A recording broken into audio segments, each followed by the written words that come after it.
Welcome to the Higher Ed Retire Podcast with your host, Greg Shepard. Greg is a fee-only financial advisor who specializes in helping those in higher education to take control of their retirement. Since 2001, Greg has helped employees all over the country make the most of their retirement plans.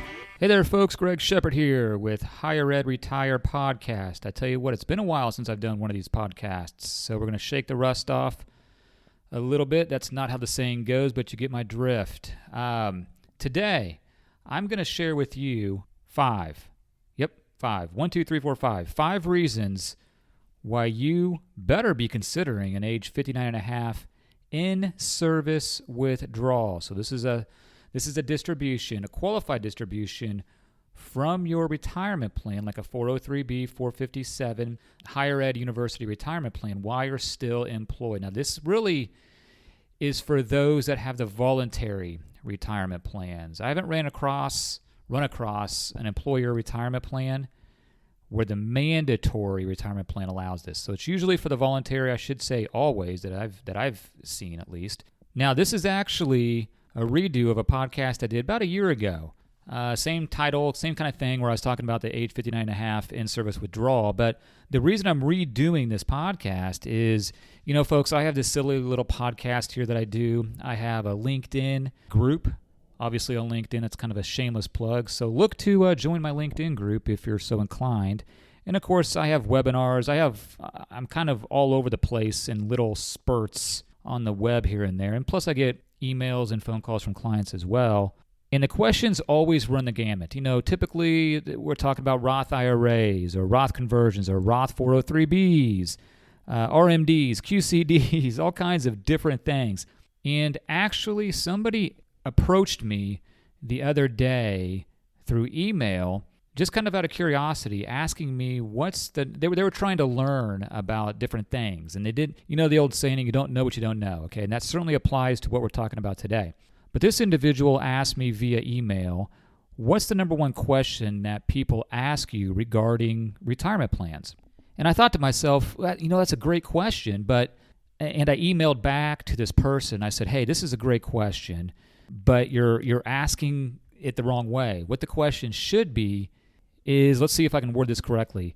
What's the one question that isn't being asked regarding the retirement plans that should be asked? Okay? Now, think about that. So the old saying again, you don't know what you don't know. So the number one question regarding retirement plans should be about maybe, I'd say 3 things. So maybe the top 3 questions.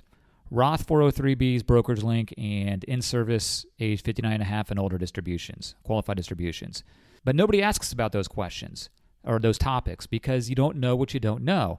Okay, now that I've finished confusing myself and probably everybody else out there, let's go ahead and get going here. And actually, before I get going, the catalyst for this podcast, not only was that question there, but I'll fill you in on a little story here, just a short story, so bear with me. I've been doing these 59 and a half in-service withdrawals for quite some time, where they make sense, okay, for certain folks. So during 2020, we're still going through this pandemic. Hopefully, we're on the tail end. I'm coming to you on March on 2021. Hopefully, we'll look back on this and see that we are at the tail end. But during 2020, when we were going through the meat, quote unquote here, the meat of the pandemic, I had a client email me. Phone call, email, I can't recall exactly. And this person wanted to get into certain investments, okay? March hit in 2020, the market just nosedived, took a nosedive, went down, okay? It went down a lot. And this person thought, hey, I've been wanting to get into alternative energy. And even though this person had brokerage link, folks, if you don't know what brokerage link, you need to know. I have a podcast on that, or just contact me and I'll let you know. So this individual already had brokerage link. And I can tell you, I know the plan specifically, they didn't have great alternative energy investments inside the brokerage link. They had it, but I think from what I recall, the fees were a little high and they just weren't what we were specifically looking for. This individual, she early 60s, I can't recall exactly, but she was over 59 and a half. So I said, hey, let's go ahead and look at ETFs. Okay, ETFs are just investments in the stock market, in the bond market, but in this case, the stock market. Let's look at some ETFs that specialize in alternative energy. And sure enough, we found 3 or 4. So I said, hey, let's do this. Let's just go ahead and take all of your money in your voluntary plan. We'll leave your mandatory because we had to, so we'll leave your mandatory alone. We'll take your voluntary out of your retirement plan while you're still in service. You're still contributing to your plan, but we're going to take out the money that's there, roll it over to an IRA, tax-free, no penalties, all that good stuff, nothing of that sort. And from there, we can get alternative energy. We can invest the rest of the account kind of similar to how you are now. And not only did we get alternative energy, we found other sectors that she was interested in that were better with that rollover IRA than the choices she had within that brokerage link account, okay? So I really, really love the brokerage link account, but even that may not serve all of your investment needs, okay? So if you're over 59.5, this could be a very good option for you. So just exactly what in the heck is an in-service withdrawal? Now, it's fairly simple. An in-service withdrawal is just a qualified distribution that you're allowed to take from your company retirement plan. When I say company, I'm talking about your higher education institution. Now, you're still employed by that institution, okay? It will allow you to do a direct transfer or rollover of up to 100%. So you don't have to do your whole account. You can do partial, which we've done before. So 100% of your vested funds. That's why, your voluntary accounts are going to be vested. So that's why we see this more in the voluntary side. You're going to take that money, you're going to roll it over to a custodian of your choice. Okay, the big ones are like Schwab. We use Schwab, Fidelity, TD Ameritrade, things, custodians like that, okay? Okay, so as I go through the reasons as to why you want to do this, make sure you contact an advisor, okay? Make sure it fits your situation. Make sure you know the costs of doing this, okay? So that's very important as well. And like I mentioned prior, this transfer or rollover does not close your current account with your employer, even if you move 100% of the funds from it, making your current balance down to zero. Okay, your company plan will remain open.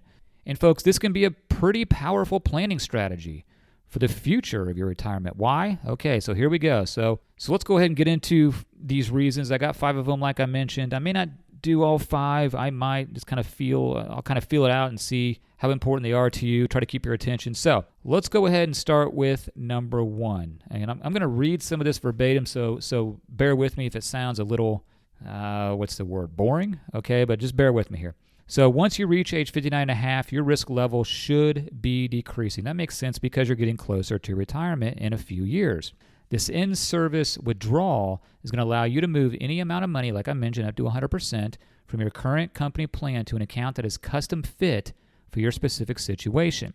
Any amount of money you move via this in-service withdrawal, you can structure to protect that money from the market any way you see fit. So as you get older, let me back up a little bit. As you get older, you get more in the bond market, right? Typically, not always, but typically, because you want less volatility.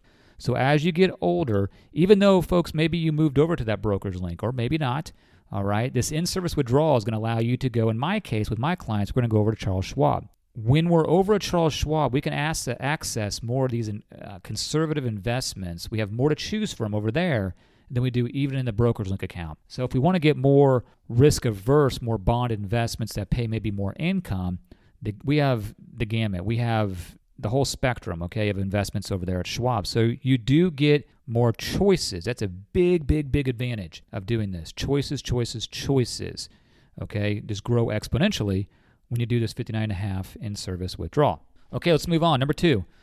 This is a qualified distribution. It's not a taxable distribution when done correctly, okay? There's no mandatory 20% withholding, nor is there a 10% penalty on the distribution like there is.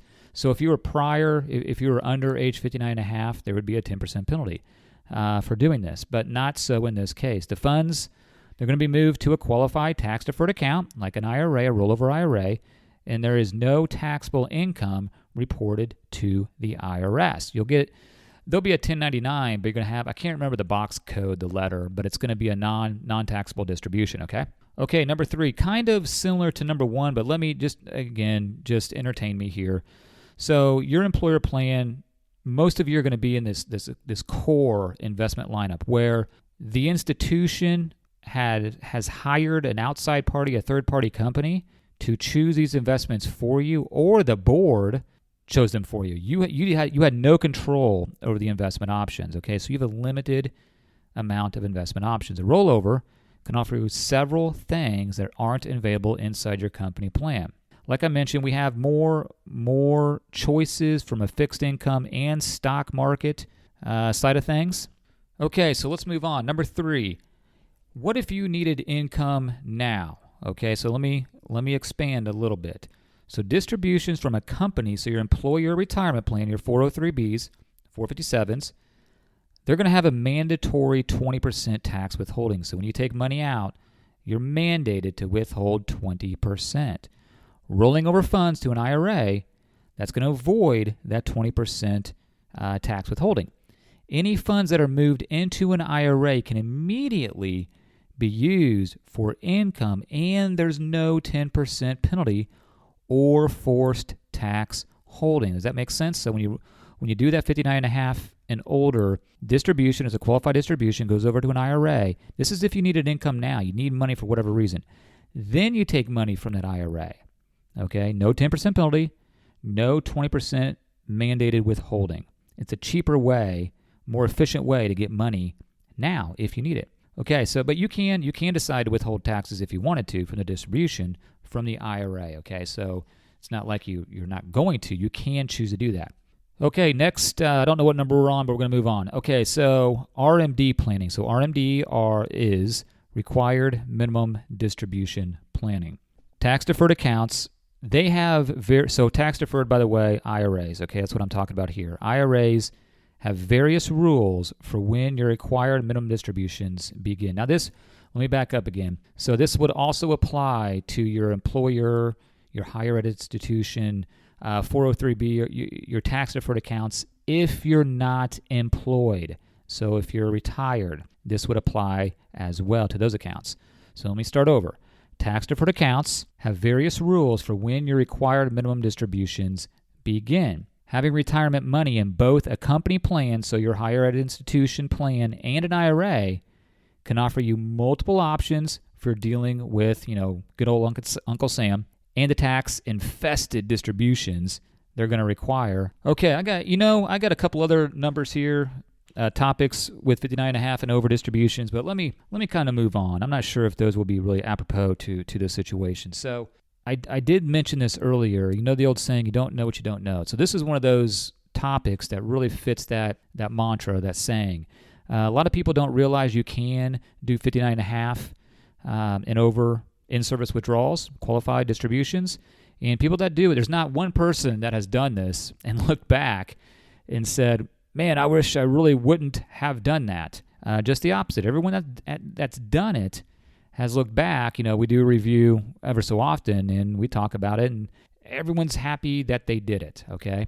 Now, I've talked about some pros. I think that, honestly, if we kind of summarize just quickly, the biggest pro, the amount of options that you have, okay? So when you roll that money over to an IRA, you have not infinite, that's being dramatic. You have thousands of investment choices, okay? So you can accomplish your investment goals a lot easier by implementing this strategy. Now, I'd be remiss if I didn't say there's, you got to be careful of one thing, okay? I'm talking about all these good things, but, you're thinking in your head, well, there's got to be some reason people don't do it. Well, A, they don't know about it. That's the biggest reason they don't do it. B, you got to be careful of costs, okay? Higher ed institutions have done a great job over the past 10 years, less than that, of crushing down expenses. Not great job, they've done a good job, okay? So the expenses are pretty low. Unbeknownst to you, you still pay costs above and beyond. Most employers will have mutual funds. So above and beyond the mutual fund costs, you're going to have these quarterly costs as well, okay? Administrative charges.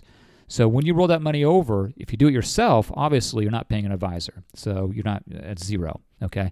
But if you're paying an advisor like myself, the most I charge is 1%, okay? Now, I'm going to get into ETFs and very low-cost investments, but I have to get paid as well. So keep that in mind, all right? But a good advisor should put you in a situation where their fee is justified by the better investments that you're in, okay? So hopefully, like in my case, if I'm charging 1%, hopefully not only can I provide more service than what you're getting now, more knowledge, more education, but we don't like to talk about rate of return, but hopefully I can do 1% better than what you're doing on your own per year to justify that fee. Okay, enough of that. All right, folks, I've rambled off enough. I think this is an awesome option in your retirement plan that everybody should at least look into. Obviously, if you're over 59 and a half, it wouldn't do you much good if you're under that age. But if you're not sure if it fits your situation, folks, email me, Greg at shepardfinancial.com, SHEPARD. Website, S&A Financial Services.com. My phone number at my home office in Kansas City is 913-521-2381. Thanks for hanging in there, folks. I know I kind of rambled on this time, but like I said, I haven't done this in a while, so I'm trying to kind of knock off that rust a little bit. All right, folks, you take care. Thanks for listening to the Higher Ed Retire Podcast. Just because this episode is over doesn't mean you can't continue your retirement journey. Please visit www.higheredretire.com to see how you can work with Greg or to simply ask him a question. Thanks again.